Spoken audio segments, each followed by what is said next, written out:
नमस्कार मैत्रिणींनो, कावेरीज मॅजिक किचनमध्ये आपले पुन्हा एकदा खूप खूप स्वागत आहे।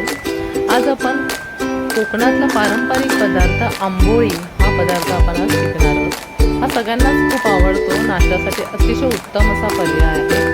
त्यासाठी लागणारं साहित्य आपण बघूया। इथे मी घेतले 3 कप तांदूळ, 1 कप उडीद डाळ, पाव कप चणा डाळ, पाव कप पोहे, 2 चमचे धणे आणि 1 चमचा मेथी।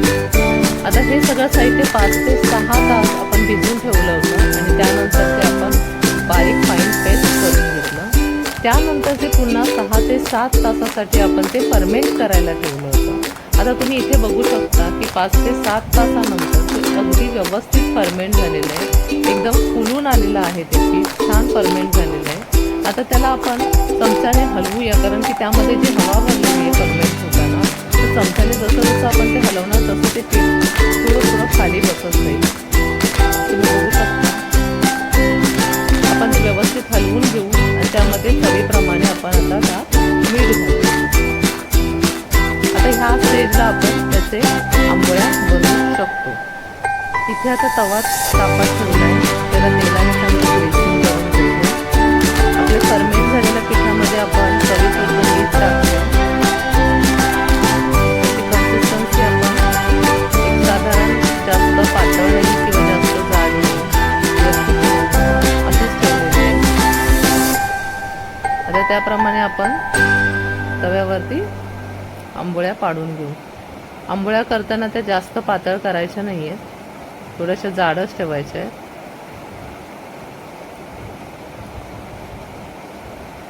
आंबोळी तव्यावरती सोडल्यानंतर आपण तिला थोडं स्टीम होण्यासाठी त्याच्यावरती झाकण लावू।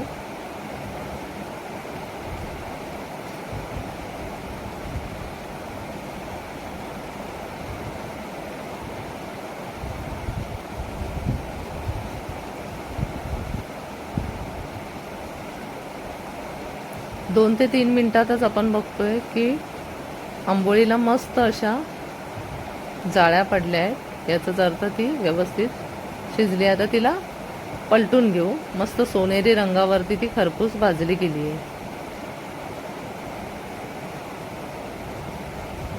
रंग अतिशय सुरेख आलेला आहे, अगदीच लुसलुशीत आणि मऊ अशी ही आपली आंबोळी इथे तयार होते। दोन्ही साईडनं व्यवस्थित भाजून झाल्याच्या नंतर आता आपण तिला प्लेटमध्ये काढून घेऊ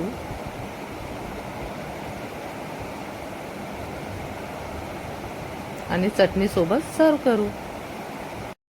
नक्की ट्राय करा आणि आवडल्यास लाईक आणि सबस्क्राईब करा। थँक्यू।